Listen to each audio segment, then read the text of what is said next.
On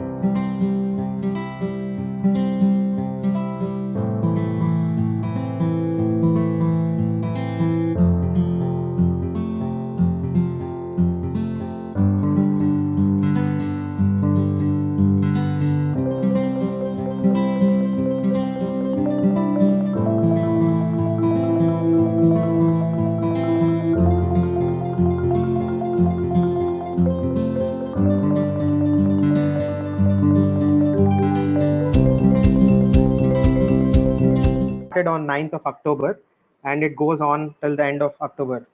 So today is the second day. We had the last event where Nivas from Freshworks spoke on $0 marketing, $0 budget marketing. So that was again kind of a very interesting perspective from Freshworks, somebody from Freshworks. Today we have with us Abhishek, a Hyderabad, can I call you a Hyderabad entrepreneur? So Absolutely. basically, yeah, so Hyderabadi entrepreneur. And so welcome to Startup Grind, Abhishek. It's great to have you. It's a pleasure having you today. So very quickly about Abhishek. Abhishek is a doctor turned tech entrepreneur. So he's an MBBS doctor, and he turned into a tech entrepreneur and runs two startups. I mean, he has two different products, so to speak, in the area of SaaS.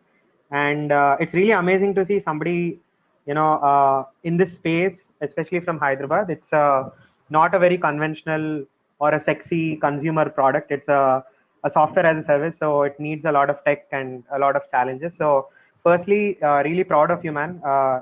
Making Hyderabad, like taking Hyderabad into the map of SaaS, and getting Hyderabad basically noticed for innovation. So congratulations for that, and thanks for being part of Startup Grind's second episode of the SaaS series. Yeah, thanks, Kashyap. I'm glad to be here. Actually, it's wonderful speaking to all of you, and let's think that this is the one step for our Hyderabad ecosystem, so that in the years to come, I think we become a little bit better at SaaS. Absolutely. Yeah. Yeah. So I mean, as is, was seeing your profile, I was going through your profile. I, had this very strange thing that a doctor turned into an entrepreneur. I mean, we see this a lot in the US. We hear at least of some stories, but I think there's a lot of grind as it is in the medical education. So tell us a little bit about that whole shift from your education and medical, in the area of medicine. Then you went into insurance for some time. You were part of insurance. You were working, and then suddenly, like, you got this bug, as you call, like, the entrepreneur kida, as they call it. So you got this bug of entrepreneurship, and you came out of insurance, and you started working on gray metrics. I think before that you had another episode of a short stint at a deals and discounts company, Fast Deal, and from there you again started your journey for gray metrics, for which you're currently known as a SaaS entrepreneur. So how did this whole thing start? Thanks, Kashyap. First of all, thanks for having me. Thanks for all of you guys for tuning in. It's not typically very traditional for doctors to take a completely different route, because I come from a family of doctors, so it's even more difficult in that sense. But I think eventually, maybe in the second or third year of college, I kind of realized that I was more inclined towards business. So all I had to do in medicine was just pass, and then post that I could pursue whatever I wanted. So I think I was very clear in what I wanted as a student. So as I finished my medicine and all that, and so I just basically got into insurance. So I was lucky enough in insurance that like the managers out there thought that I was a good leader, and they eventually promoted me to a manager. So I was leading a team of about 60 people when I quit my job. So I was a manager, and I was leading a cross-border team where I had people in multiple parts of the globe. I think I reached a stage in my career where I felt that I had nothing great to add in the insurance sector. So I kind of felt that I had to take a different step. So I kind of, my brother and his friends were all doing this deals kind of a startup, which was a pretty hot space at that Yeah. time in India. So we kind of got into that. We burnt our hands. I burnt a lot of my own money, and then kind of realized that that's not the space that I want to be in. Mm-hmm. So at that stage, because we had burnt a lot of money, the whole idea was to survive for about a year, 2 years. So we kind of put together all our talents out there. So in the whole process, I learned marketing, and we had tech, and then we had sales. So the whole process we put together, and then we ran a services company.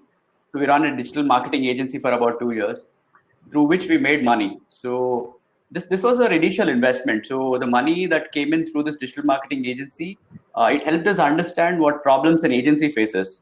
And when we were working with international clients and we started talking to international folks, we kind of realized that most agencies have this problem of putting all of the data together from like the social media channels, search channels, email marketing channels. Like the data is everywhere and it's not sitting on one place. So we kind of got that idea from there, and then we kind of went ahead on building Greymetrics using the insight that we had as an agency. So that's how Greymetrics came into being. Wow. So I mean, you started off as a service company, purely as a digital marketing agency, so to speak, and I think you mentioned that you were in you spoke to a lot of marketers. So what was the insight or the kind of learning that you had? Because I think you started a marketing agency or a digital marketing company, and while you were making some, you had clients, probably you made some money. But more importantly, I think the insights that probably you got talking to many marketers. So tell us something about that. Like, how did you learn, the current thing, like, which led to the current product? Right. I mean, you wouldn't believe it, but it's very odd. But we were just very active on random Facebook groups where digital marketers hanged out, and Okay. I mean, we just always participated in some or the other discussions that were happening. Mhm. Then I think that led to, hey, can we get on a one-on-one call? Can we get on a call? Can we get on a call? So we did that more often for about 6 months or so. So we were able to speak to about 20, 25 odd marketers from US, Europe, across there. Then we kind of picked up their brains and understood what problems they were facing. So among the 1, 2, 3 problems, we figured out that this is the problem that we could develop as a tech team. So then we kind of went ahead with that insight, saying that hey, these guys actually are struggling a lot, and for them to develop this tech is impossible because they have to work with like about 15 different providers, and for them to Yeah. develop and market and the whole thing is it's going to be pretty expensive for them. So we could do it for a much cheaper price from India for them. So that's how we kind of got into that. Yeah. Okay, great. So, I mean, as a doctor, how did you feel like hiring tech guys initially? I mean, you're in Hyderabad, but that being said, how did that whole tech angle come into the play? So I think I was lucky enough that the initial folks that we had kind of respected me as a leader and kind of felt that even though he doesn't understand tech, he kind of brings in a decent amount of insights. So I think that because I had that initial trust with the first 1, 2 developers, I think we were able to bring on more folks that went on. Okay. And did you, by any chance, like use some of the people that you built fast deal, though it was not successful? I mean, though you burned your hands, did any of that tech, at least the experience of building that tech, help you in this current venture? Yes and no. Actually, we built it on a completely different platform then. We had an app and all that stuff. But Greymetrics is a different animal altogether. Like, with Fast Deal, we were building for Hyderabad audience. Like, we were specifically, you wanted to sell it to someone who's looking for a buffet deal in Hyderabad. So that's a Right. different thing. Correct. Yeah. With Greymetrics, what you're trying to do is you're trying to take a product and you're trying to sell it to someone sitting in California and trying to connect their 50 client accounts. They manage about 50 clients of their own, and they have to connect their Facebook, Instagram, Google search, and everything. So the margin of error in fast deal is much higher. So you can be wrong a lot of times, and it's okay. I mean, people can forgive you for that. Yeah. With Paymetrics, I mean, the margin of error is way less. I mean, in 2 minutes, if you can't satisfy your customer, you've lost them forever.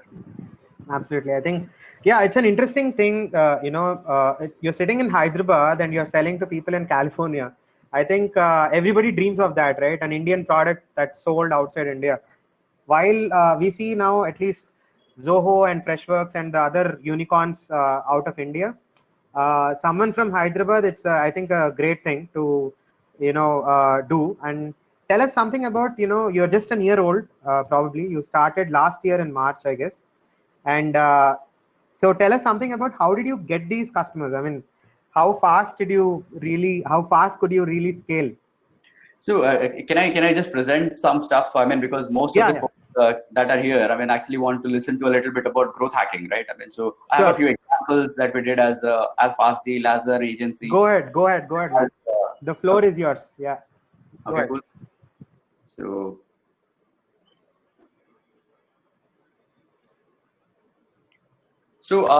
But I just made a very quick presentation, guys. So I'll just run through it fairly quickly. So this is about me. I mean, I'm the founder of Videoform and Graymetrics, of course. Videoform is an interactive video marketing startup. And like Kashyap introduced me, I made my transition from medicine to operations to startups. So in my previous avatar, when I was managing a team, I was managing about $50 million in insurance claims accounts. I did that for about 5 years.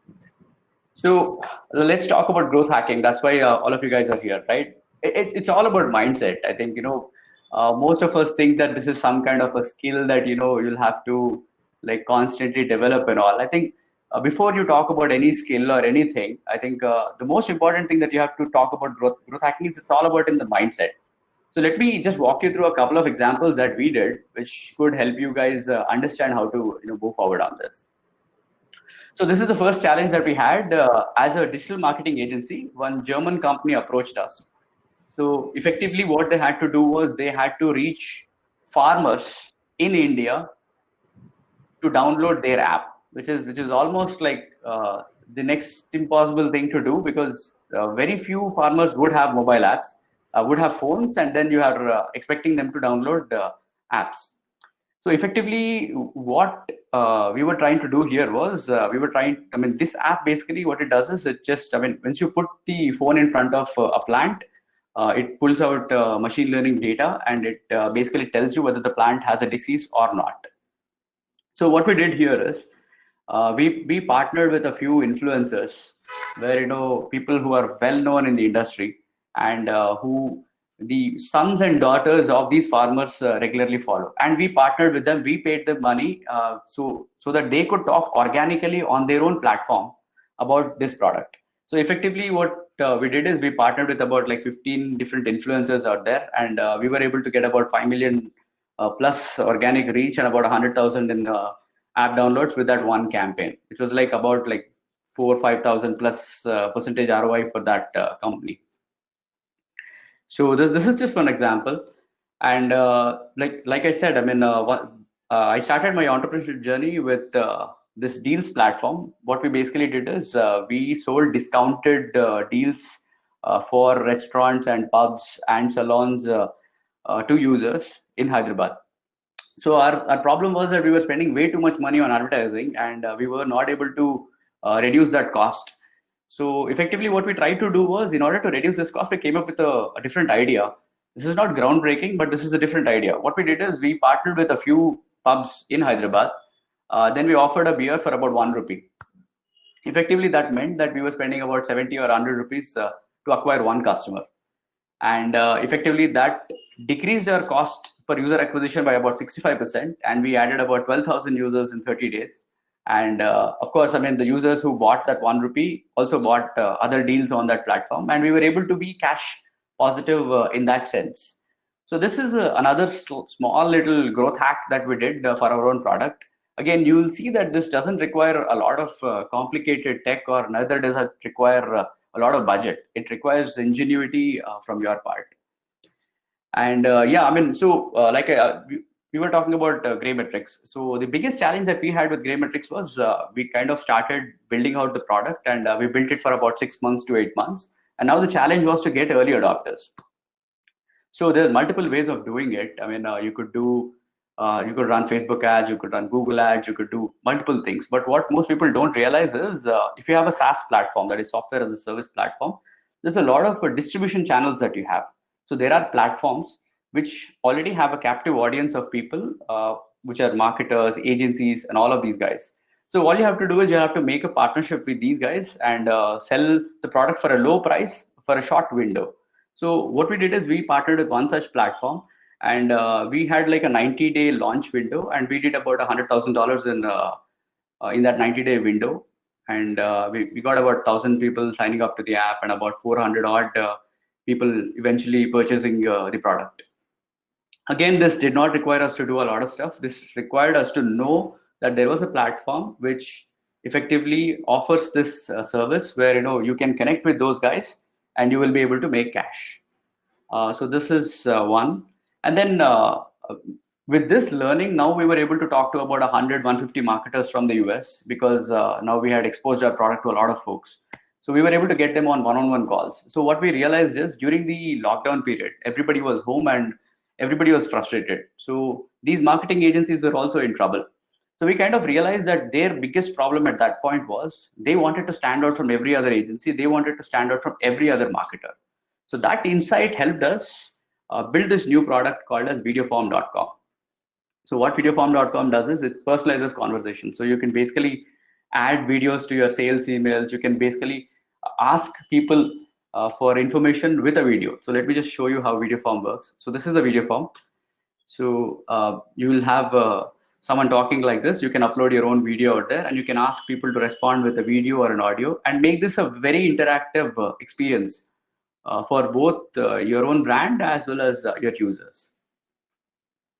So like I said, I mean, the focus areas is figure out where you can get more reach, figure out how you can reduce your cost, and figure out what's the unique value prop that you can bring to the table. And yep, that's it from my side. Yeah. That was very quick one, but very effective. So let's understand, like, as a product, right? So you started off like Graymetrics as a marketing analytics and reporting and marketing dashboard reporting platform, so to speak. Correct. Right? And that still is kind of your favorite on G2, I guess. I mean, your as a listed SaaS product. Yeah, effectively what we were able to do was, now that we had like up 1,000 people signing up and about 400 people paying us and all, so effectively we asked, I mean, we had a few success metrics defined where, someone who creates more than 5 reports or 10 reports at that point has already got value out of the product. So once we know that they've got value out of the product, we would send them an email at that time saying that, hey, like, how would you think about rating us on G2? So what is G2 all about is G2 is a trusted source. So most Americans and most Europeans typically see these unbiased platforms and reviews on these unbiased platforms and then buy the product. So if you do not have proper reviews or customer proof on these platforms, effectively you're reducing your own chances. So we used our own customers. We used whenever they hit success metrics, we send them an email, and they kind of felt good because they had touched a few things, and they kind of were happy about reviewing our product on G2. So that's why, I mean, twice, I mean, I think summer as well as fall in the US, I mean, we were rated the high performer in the marketing analytics category. Wow, that's a great feat, isn't it, for somebody like a year-old, a year-old startup? Yeah. Again, like I said, I mean, it's mostly about the mindset. I think all the tools are right there. I think, like, you don't need like a ton of money to do that. All you need is like some way that, spend more time on Google search is what I would say. If you have a particular goal, spend more time figuring out how to, reach out to those guys, spend how to, reduce your cost and all. I think you'll find a lot of innovative ways to go about it. And yeah. Yeah. So, okay, let's take, I think quickly, there are some interesting questions coming from the audience. We'll keep taking some questions as we speak. So there's one question from Jayesh Singhania. He asks, what kind of companies usually use Videoform? Like any specific clientele of yours that, or it's a generic? You see, I mean, we've launched Videoform like about 2.5 months ago. So we've got about 200 to 50 people signing up. Majority of the people who have signed up are marketers, because typically our content marketing is very focused towards a marketing audience kind of a thing. very slowly we are now realizing that sales teams actually get more value out of Videoform because they want to send a personalized prospecting email to their customers. We're trying to slightly tweak it as we go along. Okay. There's one question from Shivendra. So he wants to know about the heuristics for growth hacking, or is it all about thinking out of the box, or is there a heuristic or a model for growth hacking? I think it's more to do with knowing your customer really well and knowing your problem very deeply, caring about your problem very deeply. I think there's no. I wouldn't say that there is a fixed methodology because for every kind of product, for every kind of industry, it kind of varies. So, I think you'll have to basically know your customer super deeply. You'll have to see. I'll tell you one thing that we did, right? We get more customers on Grey Metrics with smaller tools that we developed. I mean, we developed some. We know that marketers care about how their listing looks on Google. So we basically made a very small tool. It took us like half a day to pull it up. SERP simulator. So search engine results page simulator. So when a lot of people type in search, how does my search result look on Google? So for certain keywords, we rank. So effectively, what happens is these marketers land on that page, and it took us like half a day to build that, and we redirect them to back to our website, and we get them to get on a trial. Okay. So it's, I think, an extension of the last question. Okay, there are two different questions with respect to. Okay, what kind of audience interact with Videoform? We found these use cases, right? I mean, we found product companies using Videoform in order to get video testimonials from their customers. So they send a Videoform, ask their users to send a video back saying that, hey, how did you like our product? So I'm a founder. Basically, what I do is I send a Videoform to my customers. I say that, hey, I'm Abhishek. I'm here to guide you. I mean, if you have any questions, just reply to this video and I'll help you out. So instead of sending an email, I'm actually showing up my face and I'm actually going in front of my customer, each and every customer. So effectively, I'm kind of building a little bit of a trust and a human connection with the prospects. So that's one way of doing it. I've seen folks use it for recruitment. I've seen folks use it saying that, hey, send me your video resume. What do you think about this position and all that? And I've seen people use it for plain marketing purposes, saying that, hey, I want to generate leads. I put out a workflow saying that, hey, what are you looking for? Click this button. Okay, tell me more about your problem. Send me a video about your problem. So you're qualifying leads at a more human level. So it's a very horizontal product and we haven't figured out who gets the most value out of that product yet. Okay. So in terms of your product market fit, do you think you've reached it, or in terms of the revenues you started making, or are you also trying to pivot and see some other areas?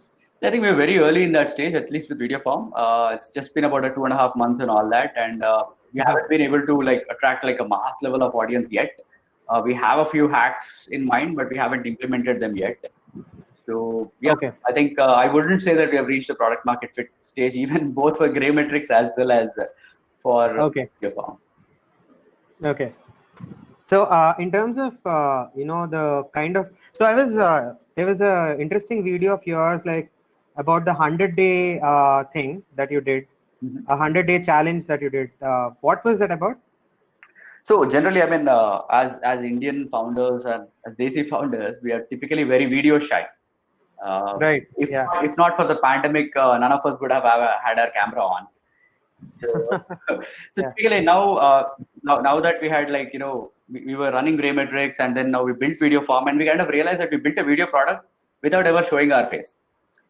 So we had to break that logjam where we were a shy team and we wanted to break that cycle. So we came up with this idea that I'll do 100 days of content where I'll at least put 30 or 40 videos of my own in these whole 100 days, so that we'll break out of that cycle that we are shy in front of videos and all that. So we kind of were able to do that, and we are about 75 days on, and there's 25 more days, so we are going to put a lot of content out. Okay.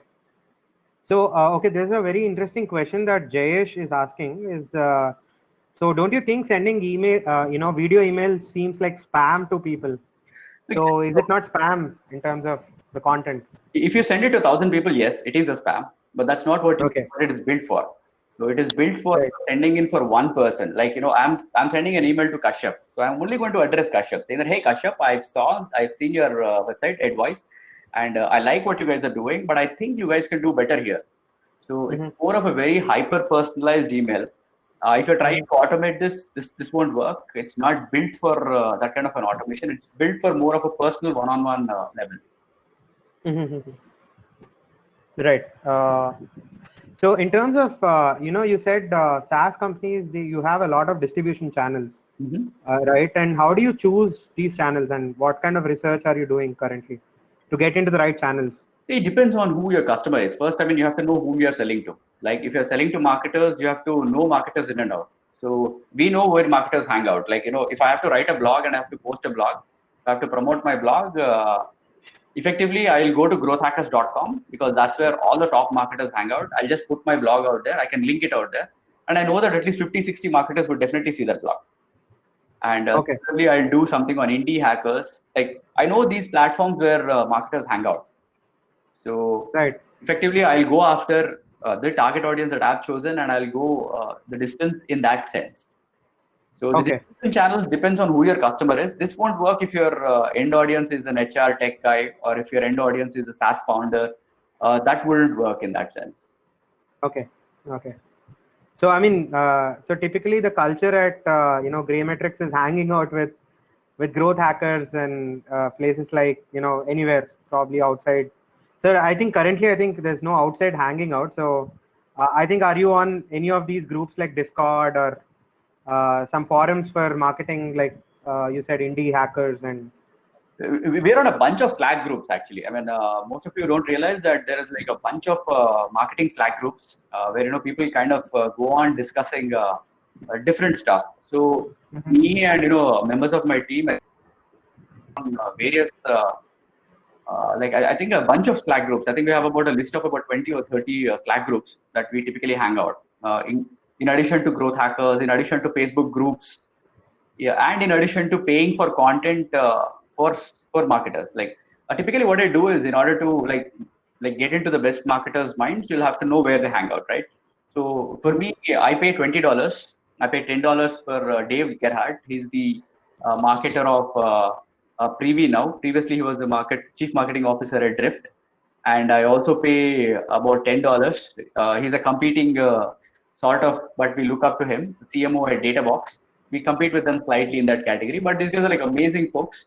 And the audience in that groups, when you pay $10 a month, are all folks who typically are in the marketing space. So you get their thoughts immediately. Like, if something is going on, some trend is going on in the US, I mean, you wouldn't miss it because you know exactly what's already going on out there. So, yeah. So in terms of analytics, for specifically in marketing, right? And do you compete with any of these big companies like HubSpot? Like, do they have anything in a similar space? Not really. I think we kind of are put in the same category on G2, but we don't typically compete with HubSpot. We ourselves use HubSpot to manage our own pipeline and all that. Okay. We compete with more of a reporting platforms like I'd say like Databox. I'd say like Report Garden. There's also a Hyderabad-based SaaS company. Okay. And when it comes to pricing, right? I think do you think it's a very price sensitive segment as a SaaS company? Is there a rational or for a consumer product, I think it's fairly like market says it. But for a SaaS company, I think there are certain things where I think the market already pre-decides what is the right price, right? So so how do you arrive at that? Do you kind of do some work on that? No, we were guessing. In the beginning, we were guessing, and we guessed the pricing and we put it. But what happened is, I mean, when we joined Upeka, Upeka is an accelerator based out of Bangalore. So they kind of helped us understand how to price the product. So the pricing is always has to be aligned to the value that people are getting out of the product. So so if I'm ready to pay more to generate 500 reports instead of generating like 100 reports, I'll price more for that kind of a thing. Or if I am ready to pay, I mean, if I have more clients, I'll pay more. I know that the value is in the number of clients. So typically, I think you'll have to arrive at the value. I think we found a little bit of the value in Greymetrics side, but I think it's still it's a work in progress, is what I'd say. Okay. So, But as a general rule, mhm. figure out the value that people are getting out of your product and price it according to the value that they're getting. Okay. So I think the pricing is still kind of, you're trying to figure it out. Probably you. Yeah, you have to run a lot of experiments. I think we have run about like 5 or 6, and I think we will be running a 5 or 10 more. I think you have to constantly keep on iterating on the pricing, and the more you do, the better. Again, the thumb rule here is speak to customers, understand what value they're getting, and only then you will make these experiments. Right. So in your, did you try an experiment like, so I think you tried something like lifetime free or something like that, right? I think free forever or something. So is that Uh, also, uh, Free for we yeah, ran a deal. Like I said, I mean, for what we did in Grimetrix, we ran a deal upfront. okay. For 3 months, we offered the product for life for a fixed price. Okay. Uh-huh. Effectively, that's how we were able to, crack it up. And majority of the people who bought our product were from North America. Right. Okay. So typically, we were able to get all those insights that we would have typically taken about 2 years to get in Yeah. about that packed time of about 60 to 90 days. Right. Right. So, I mean, when it comes to a short trial period versus a long one, which works better in your case? For us, I think 2 weeks is a decent enough time. I think effectively what happens is if for Graymetrics, typically people want to try it out so that they send their report at the end of the month. So they need like about 2 weeks of that time. So for us, that seems to be working because about third or fourth day, we see that whether people are either interested or they're dropping off. So again, it depends on very much on the product. There is no thumb rule saying that 7 days is better or 14 days is better or 21 days is better. So it completely depends on the product. You'll have to speak to a lot of customers, and only then you will be able to figure out what that right number is. Okay. So in terms of, your core kind of value, right? You said you're still trying to hit that value mapping, where exactly is the real value for which the customer pays. So in terms of, there's prototyping for products, but there is a concept of prototyping where you understand the behavior of audience by running experiments. So in that sense, like Mm-hmm. what kind of innovation, like in terms of user behavior, do you guys do? I mean, you said you hang out with people, but then is there like who is the brain behind the experiments? At Graymetrics or Videoform? So we kind of do it as a team. Actually, I mean, what we typically do is I mean, the three founders. We typically, I mean, we take at least 2 hours in a week, and we kind of discuss what went right, what went wrong. We Mm-hmm. keep track of all the success metrics and who's creating what in the app. So we understand, able to clearly figure out that here are the roadblocks, we need to remove them, and we'll try to tweak this and see whether the users go past this or they don't go past this. So it's very product driven. I'd say that we kind of make it as a team for now. We don't like if there's no one or two people that we kind of credit to, and we take a lot of inputs from the team so that we understand their perspective, and then we kind of make a decision. Right. And currently, how big is your team? We're a team of 8. Okay, that's a decent small team. So I was just going to ask you about like your growth plans. Are you trying to raise funds because you went to the Upeka, I think, accelerator in Bangalore? So are you guys looking to raise funds, scale faster? It's like, what's your plan? I think we still have to run a few experiments to understand where the value is. I think once we figure out, where the highest value the customers are getting, I think that would be the right time when I can tell the investors that, no, hey, this is the direction that we're headed. Right now, I'd say that we have to still hit a certain number of customers, and then I think it would be like that. Then I think we could scale faster at a much faster scale with a little bit of a fund. But right now, we aren't actively looking for to raise funds because we haven't found the value yet. Okay, understood. So I mean, so I understand that you're currently bootstrapped. Uh, you're Yep. We running are. on your own funds. Yeah. So Money out of the digital marketing agency that kind of spilled over into okay, that kind of helped build the SaaS product. And that SaaS product, we were able to make money because we were able to sell to a lot of customers, and we were able to make money as we go along. mm-hmm. And yeah, that's how we were moving forward. Yeah. Okay, all right.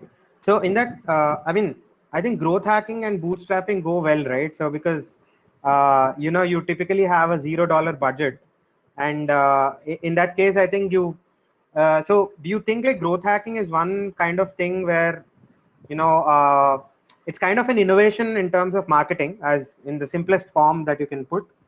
Do you see that, you know, can you growth hack forever? Like, if you don't have a budget, I think it cannot run forever, right? So there needs to be some point where you're paying and can't get everything organic. So when do you decide that, you know, you probably need some more funds to, you know, quickly get forward versus, you know, doing it the regular slow paced way? Right. I mean, like I said, I mean, growth hack is a hack. It's not a strategy per se, right? I mean, it's Yeah, just like, you know, one of it the works. things that you do in order to like get an immediate boost, sort of a thing.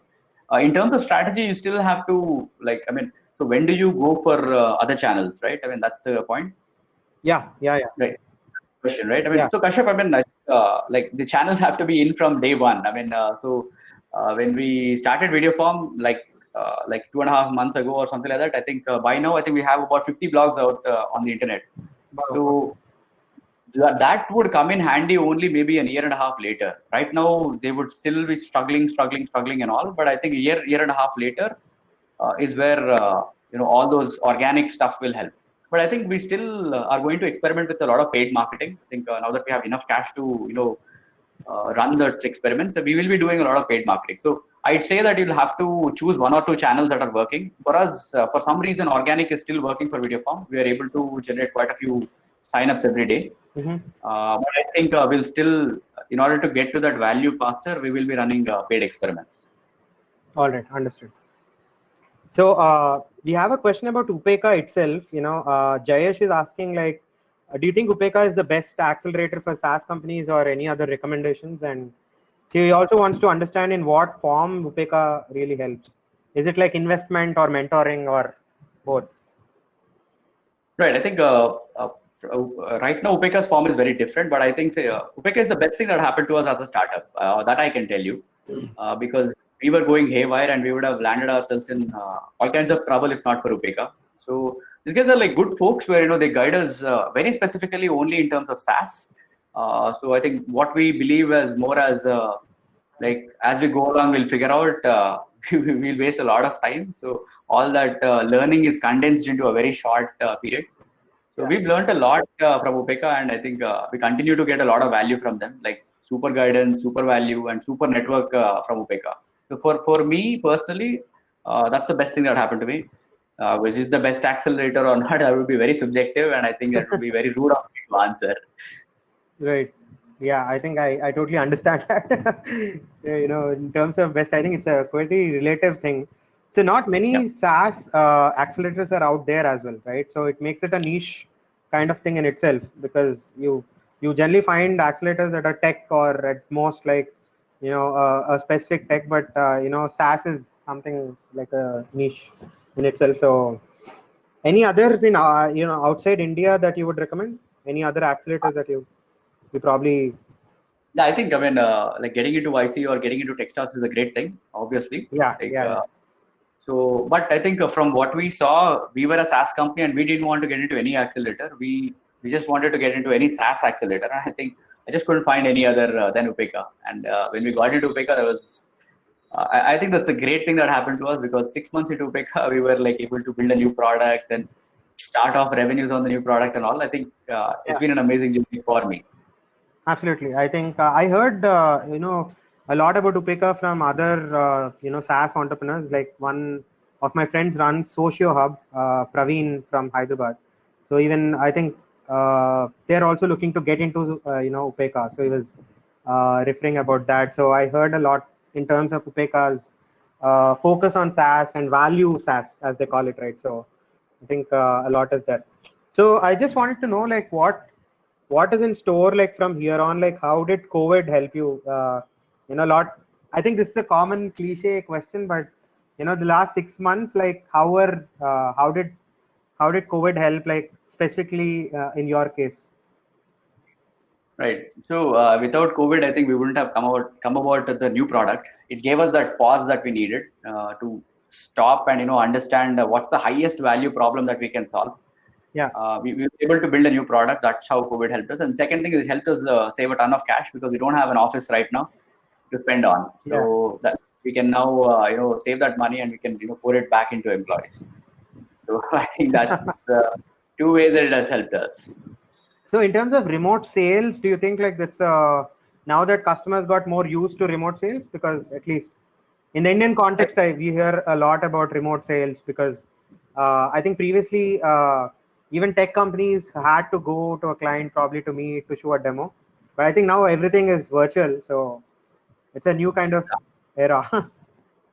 I cannot comment on Indian enterprise sales because we absolutely do not deal with a lot of Indian customers. So typically in the West, they're fairly used to remote selling. I think the likes of Freshworks and Zoho are built on remote selling. Mm-hmm. So they sit in Chennai and they sell to the US, which is an amazing thing to do. That's the inspiration that we've all picked up from. Mm-hmm. So I think it's there. I think it's US enterprises also slowly starting to tilt in that direction. The SMB was always open for remote selling. Right. Amazing. So in terms of your next 6 months to 1 year, like what are the new things that are going to happen?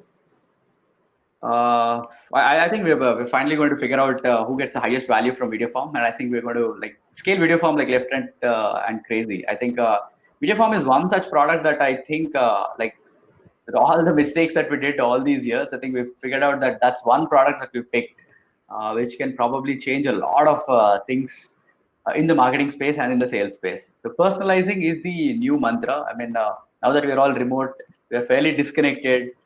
So there needs to be a personal touch now that we're showing our faces, right, Kashyap, you and me. So the same thing has to be replicated in a marketing sense. The same thing has to be replicated in a sales sense. And I think that's exactly why we got into Videoform. So I think we'll see a bunch of use cases. We'll see a bunch of things happening on Videoform side. Right. So yeah, thanks so much, Abhishek. I think very quick but very insightful sort of gyan and things about Videoform and growth hacking as such. So thank you so much for that. Let us take a very 5-minute quick sort of Q&A. I think I'll open it up to people. So if they want to say hi, probably turning on their videos on. So we'll just kind of take a 5-minute quick sort of Q&A. So guys, I think you can turn your videos on, and so let's kind of interact if you're there. So just say hi. I'll just quickly enable all of you as a presenter, so you can also turn your videos on.